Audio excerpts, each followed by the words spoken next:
Hi, welcome back to Pace Law Firm, talking with Julia Gray, the producer and writer of After the Crash. It's a play that's being presented in Ontario and hopefully across the entire country after it gets big and successful. Julia, what's the play about? Why should we care? It's a play that is about the rehabilitation process from traumatic brain injury. And it was originally developed in 2006. It was actually developed as part of a research project, a joint research project between Toronto Rehabilitation Institute and the University of Toronto. And the purpose of it really was to try and bridge the gap between what is known about client-centered care and traumatic brain injury and what's actually practiced in the clinic. So the purpose was to reach people who work with traumatic brain injury on the front lines, but also the extended community and policymakers as well. The play is just under an hour. It's just about 55 minutes long, which makes it a really nice, compact piece to be able to show people. Sometimes people get a little overwhelmed, like, oh my gosh, I'm going to see a 3-hour epic. But no, it's only 55 minutes. And it follows two main characters. First, we meet Elliot, and we see how the brain injury has impacted his life and his relationship with his wife. And through Elliot, we also meet a physical therapist named Trish, and partway through the play, she sustains a brain injury as well. Now, was there a personal thing in your background that led you to want to do this, or was this more of a thing that you saw it out in the world and you just wanted to take care of it, or what? No, I was actually approached by Dr. Angela Colantonio at the University of Toronto. Mm-hmm. She had seen a bit of my work and thought, hey, you're pretty good at this. We should get you in to write a play about brain injury. And so that's what I did. And I really knew very little about brain injury and the rehabilitation process. And what was when you did your research, what surprised you the most? Like when you went into this, was this just going to be an easy project? You were going to write a quick play for them, or did it become more? Or how did you deal with the research process?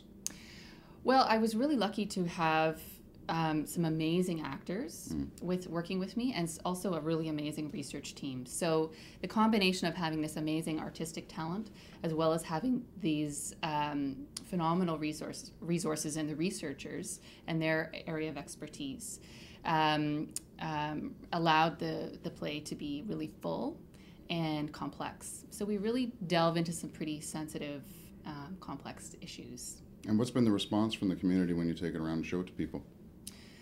The response is pretty amazing.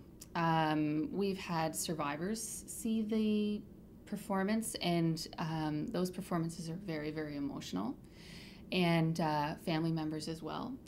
And as well as healthcare providers. The response from healthcare providers has also been really positive and emotional. People see themselves in the play, which is very rewarding to know that we've really hit the mark. Okay. And I think healthcare providers really appreciate the opportunity to see their own work reflected in the play, and it gives them an opportunity to kind of see what it is they do and be reflective on what it is that they do. What's the ultimate goal of it? Is it just awareness, education? What's, partially, yeah. But really to improve the lives of people who are living with brain injuries, to bring awareness to the broader community about how this, it's not just the problem of the individual recovering, that in fact it really is about the community coming in to support that individual. That's great. So how can the legal field get involved? How maybe can firms like Pace Law Firm get involved and help you out? Well, there's a couple of things. First, we've had several lawyers see the show, and I'm thinking of one lawyer specifically who was reminded that and commented that he works with people with brain injury all the time, and that it was a really great reminder to be able to see the show and just remember that this is very new to the people who are going through the rehabilitation process and the legal process, and it was a good reminder and a good reflection for him. But also on the producing side, the show, in order for the show to keep happening, the show really needs to keep happening. And the more, funny that. I have a feeling we're going to talk about funding for yeah, a little bit. Yeah, okay. Maybe. Go on, yeah. So, because it was originally a research project, those research funds went to developing the play. And so to actually have the play be performed, we are continually searching for funds to actually be able to produce it and actually have it performed. So you've been doing the play since 2006. What are some of the places you've been doing it, and what's the response been like? Well, when we first started, most of the performances were for healthcare providers and in hospitals. And in those hospitals, we had the opportunity to perform for frontline workers, sometimes some survivors as well, and administrators and people in policy. So that was great to be able to reach those people. Right.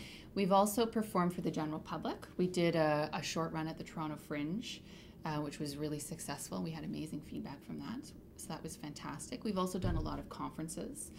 We've had the opportunity to take it to Prince Edward Island and Excellent. Yeah, and Vancouver, which was a fantastic trip too. But we've also had the opportunity to do it as a fundraiser, which is always very, very rewarding. And people do this in different ways. Organizations will bring us in. Sometimes they'll do it as a co-fundraiser with where they'll split the proceeds, or it might be for just one specific organization.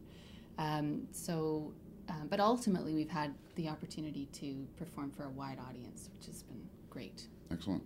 Where can people, two things, where can people find out more about it, and how can they also book you guys to come on down and put on a performance? Our company is called Ruckus Ensemble, and we have a website, which is ruckusensemble.com, and so that would be a good place to check out, and our contact information is there, and we're pretty easygoing and are able to guide people through the process. Sometimes people get a little overwhelmed, like, well, I don't know anything about theater, and I don't know anything about theater production, so we're very accessible, and we really help lead people through the process of how to make it happen. Okay. And time frame wise, if people wanted to bring you in, how much lead time would you need maybe? Usually a few months is Okay. good. We're all working artists, so we all have very busy and flexible lives, so we have a lot of things on the go. So a few months is good to be able to make sure we can book that date.